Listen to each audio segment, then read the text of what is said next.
আসসালামু আলাইকুম। প্রিয় দর্শক, অন্য মঞ্চের আলাপচারিতায় আপনাদের সকলকে আমন্ত্রণ জানাচ্ছি।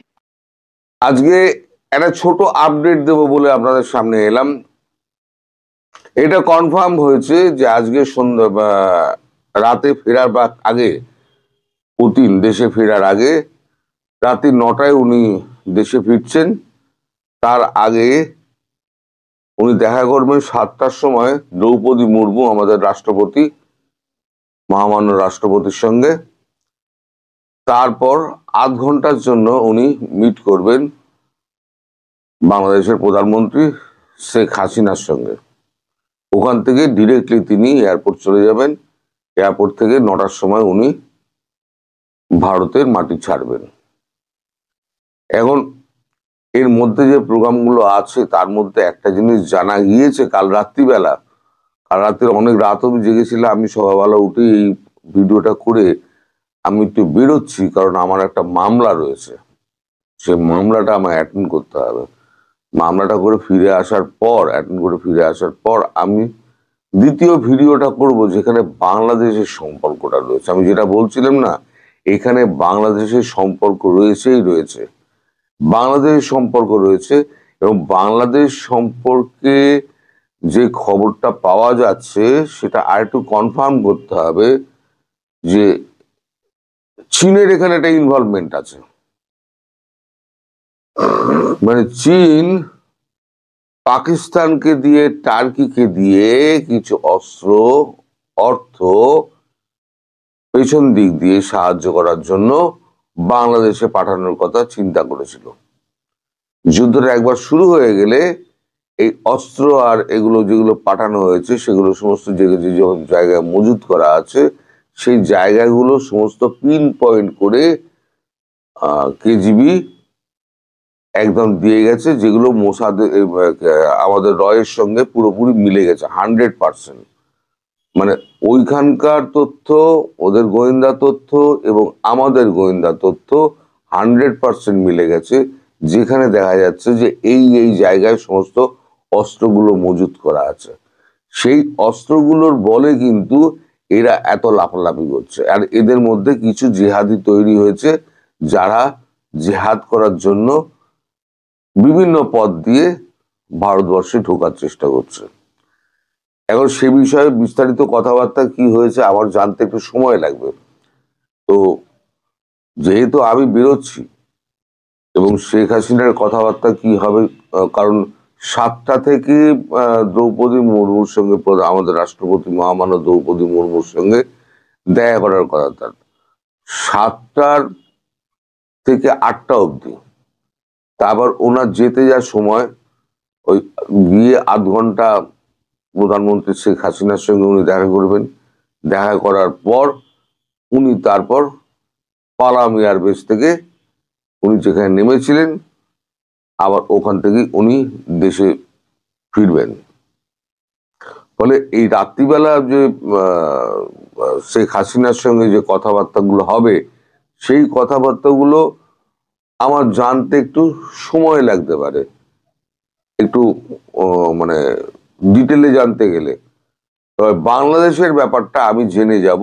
আমি কোর্ট থেকে ফিরে আসি, কোর্টেও আমি সারাক্ষণ তো ব্যস্ত থাকবো না, আমার তো হাজিরা দেওয়ার ব্যাপার। তো কোর্ট থেকে ফিরে এসে আমি সমস্ত কিছু আর কি টেলিফোনে আমি জোগাড় টোগাড় করে নেবো। আমি সন্ধ্যাবেলার ভিডিওতে আমি ওইগুলো আপনাদের দিয়ে দেবো। ওই সন্ধ্যাবেলার ভিডিওটা যদি একটু দেরি হয় আপনারা অপেক্ষা করবেন, কারণ যেহেতু কোর্ট থেকে আমি আসবো, এসে আমি খবরাখবর নিয়ে ভিডিওটা করে আপলোড করে তারপরেতে এই ছাড়তে গেলে যে সময়গুলো লাগে, হয়তো আমি মানে ভারতীয় সময় 6:30টার জায়গায় আমি হয়তো 7টায় ছাড়তে পারি। এই সময়টুকু আপনারা একটু অপেক্ষা করবেন আমার জন্য। আর সেই সময়তে আমি জানতে পারবো মানে বাংলাদেশের সম্পর্কে সম্পূর্ণ ব্যাপারটা জানতে পারবো, কি চক্রান্তটা হয়েছিল, চীন পেছন দিক দিয়ে কি চক্রান্তটা খেলছে। সামনে আমাদের বন্ধুত্বের হাত বাড়াচ্ছে বাজারটা পাওয়ার জন্য, কিন্তু পেছন দিক দিয়ে চীন চিরশত্রুই থাকবে। সেটা ওই জন্য বলেছিলাম রাশিয়াও বিশ্বাস করে না, ভারতও বিশ্বাস করে না, চীন চীনই। চীনের পরিবর্তন হবে না। তো সেক্ষেত্রে চীন কি কি করেছে এবং কি কি করতে চাইছিল, যেখানে সমস্ত লাইনগুলোকে কেটে দেওয়া হয়েছে, চীনের সমস্ত প্রচেষ্টাকে নষ্ট করে দেওয়া হয়েছে, এবং যেখানে যেখানে ওরা অস্ত্র মজুত করেছিল, কেজিবির এজেন্ট এবং আমাদের এজেন্সি দুজনেই কিন্তু মিলিয়ে দেখেছে যে এখানে দুজনেই এটাই ইনফরমেশনটা মিলে যাচ্ছে। ফলে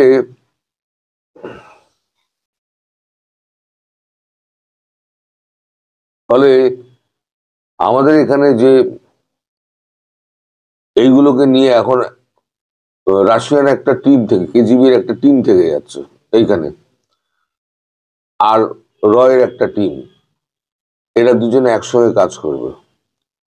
একসঙ্গে কাজ করে আগে যেটা ঠিক করা হয়েছিল, হয়তো ছোটখাটো দিয়ে হয়তো বাংলাদেশটাকে সামলে দেওয়া যাবে, এখন দেখা যাচ্ছে যে বাংলাদেশ এমন একটা পর্যায়ে পৌঁছে গেছে যেখান থেকে বাংলাদেশকে ফিরিয়ে আনা খুব মুশকিল।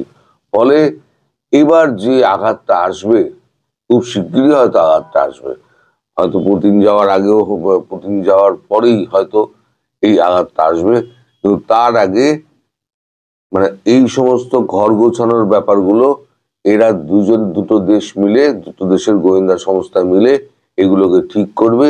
ঠিক করে তারপরেতে বাকি খবর কি হয়, এই খবরটুকু পাওয়া গেছে কাল রাত অব্দি, বাকি খবরটা কি হয় বাংলাদেশ নিয়ে, সেই খবরটা আমি জানতে পারবো রাত্রিবেলাতে। মানে আমি ফিরে আসার পর আমি আপনাদের জানাতে পারবো রাত্রিবেলাতে।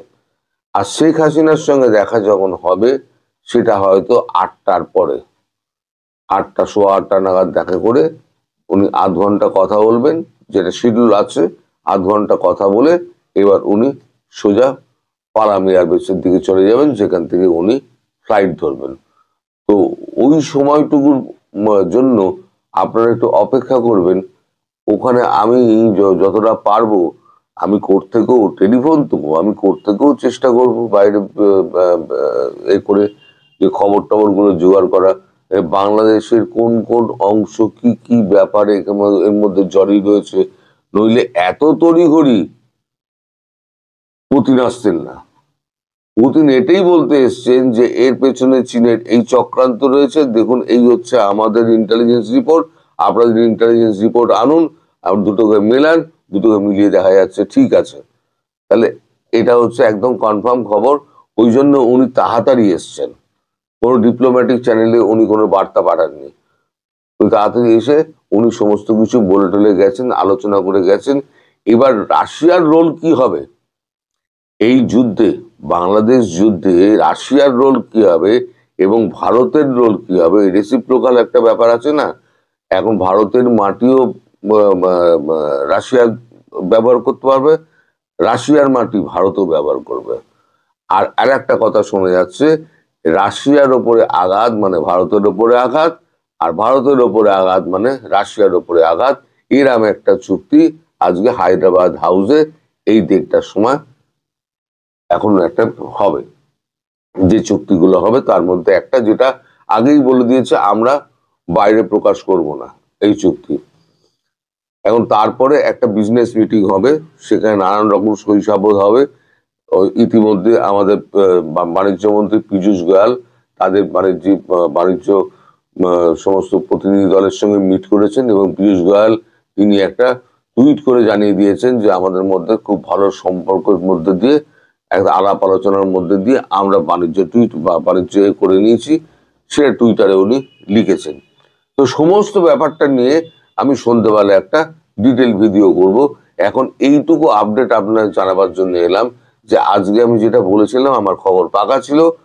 আজকে দেশে ফেরার আগে শেখ হাসিনার সঙ্গে দেখা করে তার সঙ্গে কুশল বিনিময় করে, নিশ্চয়ই কোনো রকম ব্যাপার ট্যাপার আছে, খবরটা পেতে হয়তো আমার হয়তো আগামীকাল হবে, কিন্তু খবর আমি পাবো আগামীকাল হয়তো হবে।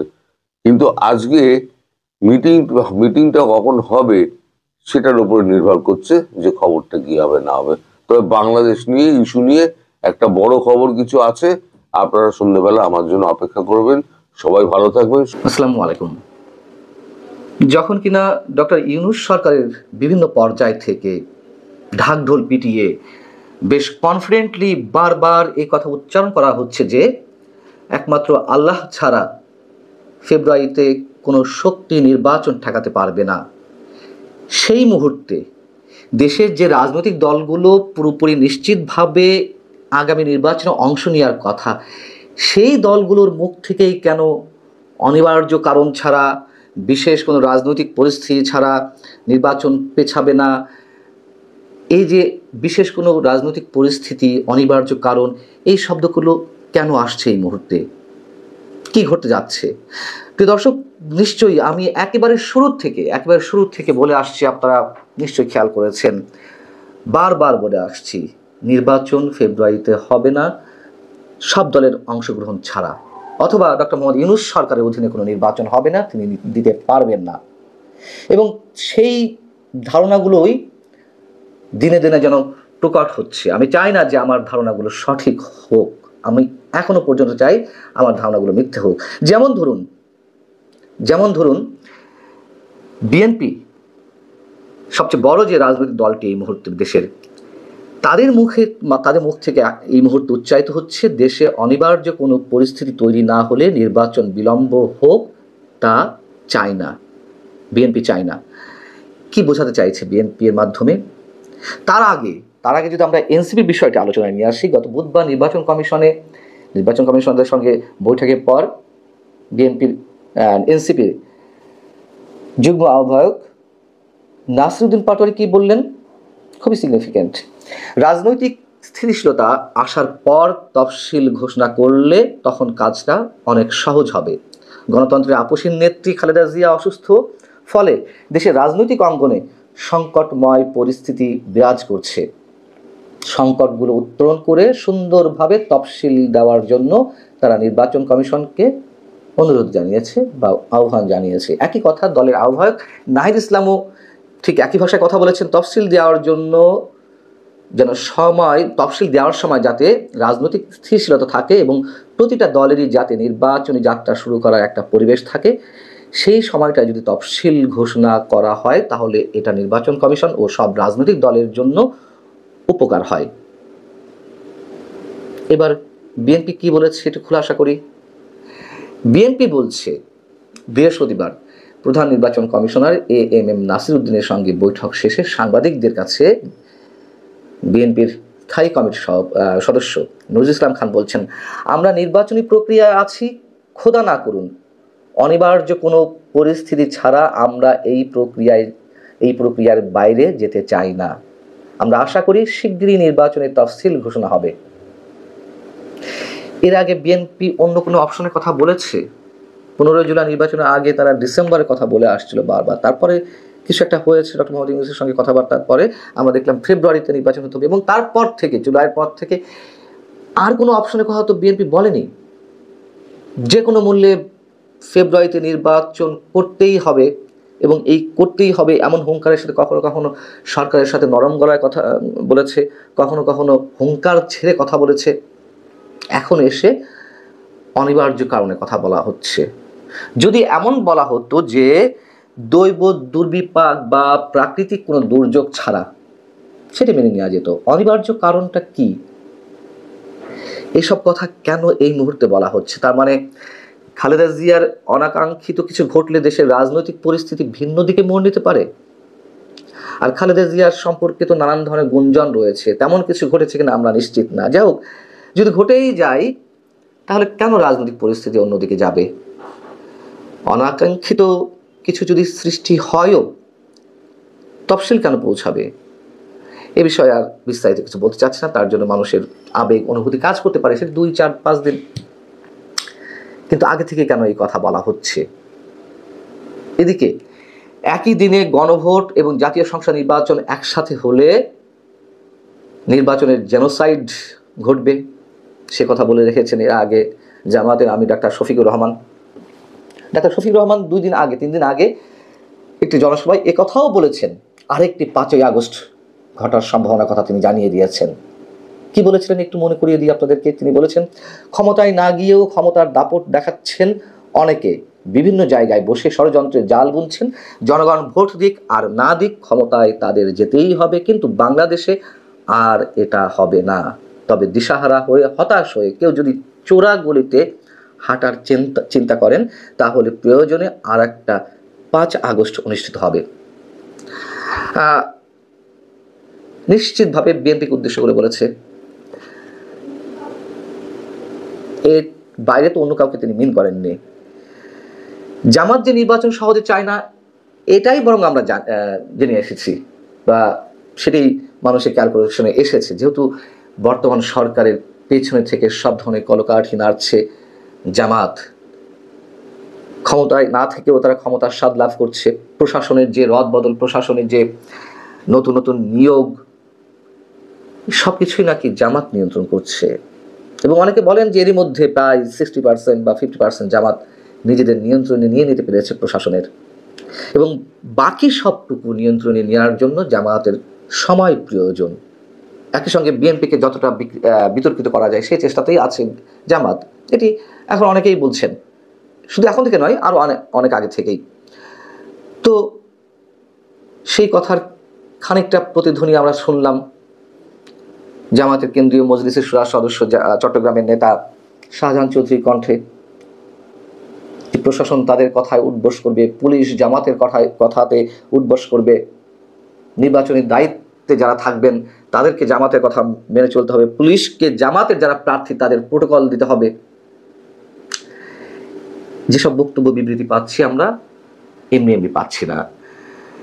এবং 5 আগস্টের কথা যেটি বললেন ডাক্তার শফিকুর রহমান, এটি অন্য কেউ বললে কি হতো? রাষ্ট্রদ্রোহী কাজ করেছেন, তাদের ক্ষেত্রে তো এই অভিযোগ আনা হতো। 5 আগস্ট বলতে কোন সরকারের বিরুদ্ধে? এই অন্তর্বর্তী সরকারের বিরুদ্ধে তো 5 আগস্ট ঘটানোর কথা তিনি বলছেন, সে যেভাবেই বলুন না কেন, এই ক্ষেত্রে কোনো শব্দ উচ্চারণ হচ্ছে না। এদিকে আওয়ামী লীগ ছাড়া নির্বাচন হলে সেই নির্বাচন প্রতিহতের ডাক দিয়ে রেখেছেন সাবেক প্রধানমন্ত্রীর ছেলে সজীব ওয়াজেদ জয়। আন্তর্জাতিক নানান ধরনের সমীকরণ যে ছিল সব উল্টে পাল্টে যাচ্ছে। ভারতের সাথে যুক্তরাষ্ট্রের যে শীতল সম্পর্ক চলছিল, আগেই বলেছি, সেটি আবার উষ্ণতার পথে হাঁটছে। এবং